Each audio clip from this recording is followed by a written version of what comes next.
Thank you, Deputy Speaker. And I listened to the member for Macarthur. In fact, we were talking about this very issue yesterday. And I think the painful fact is that on both sides of the House, we want the same result. We want to see our children safe from vaping, safe from taking up drugs, taking up cigarettes.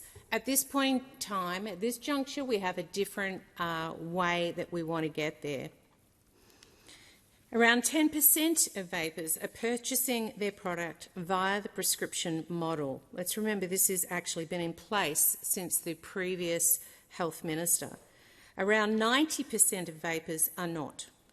Our concern is, as I said, for our young people currently accessing vaping products. I'm told as many as 1.7 million Australians are vaping, close to 7% of the total population, or if you like, 1 in 15 Australians.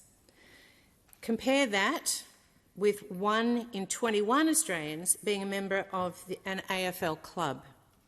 According to the AFL, 1.7 million Australians is more than the populations of Tasmania, Northern Territory and the Australian Capital Territory combined.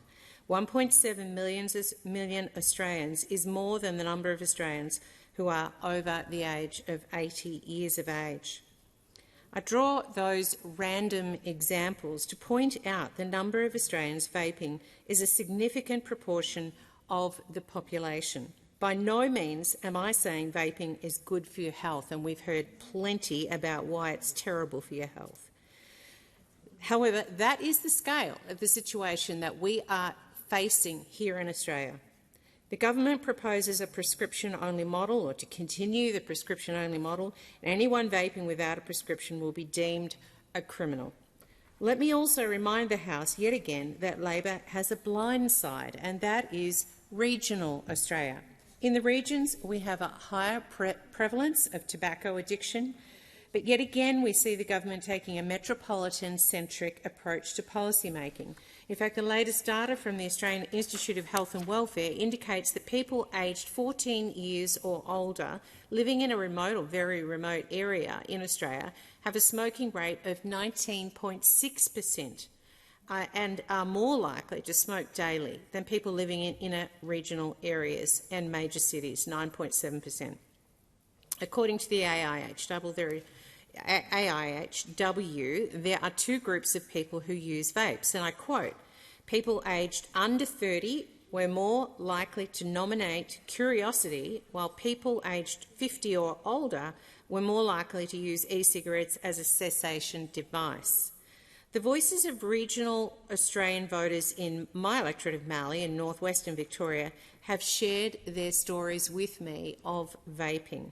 One constituent from the west of my electorate highlights how hard it is to get to see a doctor in the first place, something I have been raising constantly in this House as Shadow Assistant Minister for Regional Health.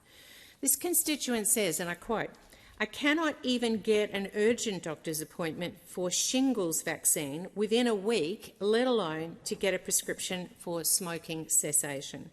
I cannot have my blood taken for blood tests despite having an appointment for a week prior because there is no replacement nurse when the nurse is sick. I have to wait at the hospital until a nurse is free to take my blood, never mind if they are fasting bloods, and I have to wait until midday. We all know what that feels like. So how is my local health provider supposed to find the time to write prescriptions for people to give up smoking or continue to stay smoke-free?" A constituent from the east of my electorate said, and I quote, "My husband and I have recently retired and live a quiet life in central Victoria. My husband had smoked for many years, much to my dismay, until he got onto vaping by an acquaintance a couple of years back. The vape he uses is much less nicotine now than when he was smoking, as he's been gradually weaning himself. His doctor is in full support of this. It's getting hard to buy products for him, even with a prescription. If and when vaping is completely banned, he says he will go back onto cigarettes." A constituent from the south of my electorate said, "In 2017, I gave up smoking for the last time ever. with the help of vaping. I weaned myself off all nicotine eventually and then gave up vaping. All other cessation aids didn't help me whatsoever, and embarrassingly, I smoked through 3 of my 4 pregnancies because the cessation tools on offer just didn't work. Vaping, she says, has been scientifically proven to be less harmful than smoking, and in the UK, for example, it's advertised in hospitals for people to start vaping and quit smoking. Another from the north of my electorate said, and I quote, "Being a health promotion officer and a parent of a teenager, I've been told numerous times how easy it is for underage children to simply walk into a shop and purchase vapes. I was also part of a youth mentoring program and became concerned with how reliant some of the teenagers were on their vapes. The only way to stop this is to follow the lead of New Zealand, the United Kingdom and Canada and regulate nicotine vapes with strict consumer safety standards. This would see them classified as an adult consumer product sold only by responsible retailers upon age verification." Another constituent from the centre of my electorate of Mallee, from all around, said, "We need a system that makes it easy for smokers to switch to vaping without having to jump through hoops. Adults also need appealing flavours to match the switch. The current nicotine products available in supermarkets taste horrific. The only way we can do this is by empowering responsible retailers to sell regulated vaping products." Another constituent from the north of my electorate said, "The complex requirements for buying vapes have created a black market." Have we heard about that today? Yes. Where products are unregulated and easily available to children. Another constituent from the south of Mallee says banning vaping will force people back to smoking, which will only fill your own pockets from the taxes and take more from the people.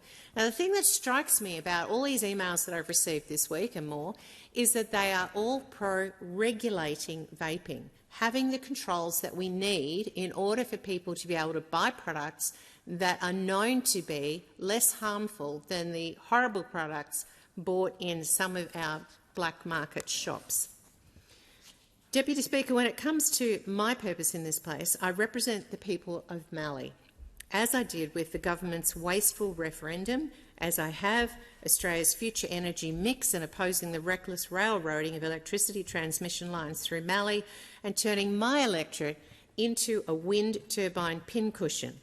My constituents are on board with that representation, and hence it is utterly responsible for me to share their views on this bill.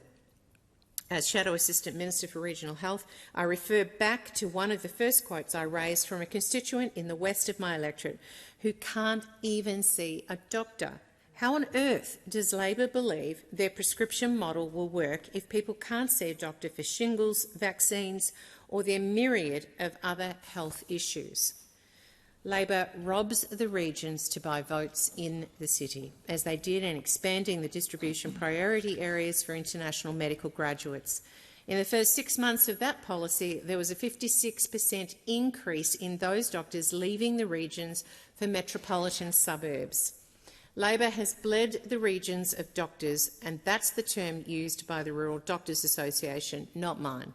And now they want to put more pressure on medical practices by requiring them to write new vaping prescriptions.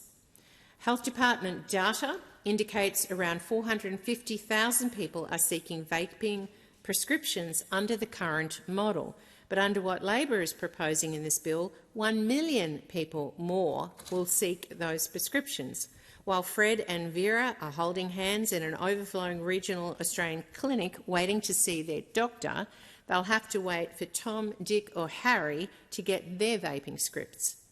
Theoretically, that could be managed in the city, but regional health is not on the same page. The bill is setting regional health up to fail further. The government's prescription model is failing, and they are simply doubling down and banning vaping harder. This comes as the black market in vapes is now estimated to be $1 billion per annum through over 100 million illegal vapes per annum. In Melbourne, we have serious problems with crime associated with what police are allegedly saying a battle between two Middle Eastern organised crime groups battling for control of the illicit tobacco trade. Police operations are seizing cigarettes, tobacco and vapes in significant numbers. There have been arson attacks on tobacco shops, vape shops, gyms, restaurants and private addresses. In opposition, it is our role to hold the Albanese Labor government to account, and what they have proposed in this prescription model unseen anywhere else in the world. We saw this week the bravado of Minister Bowen evaporate as Australia was going to have the most aggressive vehicle emissions standards. But once again, the Nationals highlighted the problems imminent, yet with another reckless rush posed in regional Australia, and demonstrated the valid critiques of the automotive industry. And voila, Minister Bowen has backed down. Or as the West Australian newspaper put it, the Prime Minister took the wheel. Indeed, the Prime Minister may be on the wrong side of the road altogether when it comes to vaping. Let's look at the overseas data.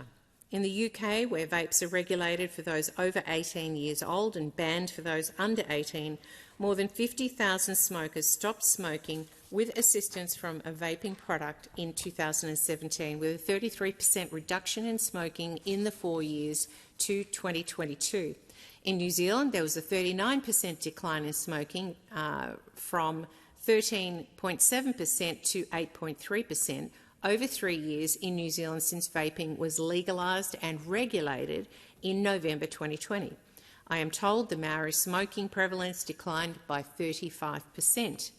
Canadian surveys have indicated a 15% reduction in smoking for those aged over 15, and in the 15 to 24-year cohort, a reduction of 32% for males and 52% for females. In the over 18 market, 14% less men and 19% less women were smoking.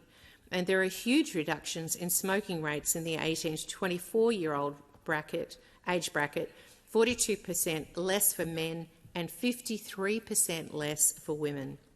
The opposition is holding this government accountable for this proposal, and we have concerns about the adequacy of funding to regulate and enforce laws to prevent the illicit tobacco and vaping trade. The fact is, currently their efforts to stop vapes at our borders have been ineffective.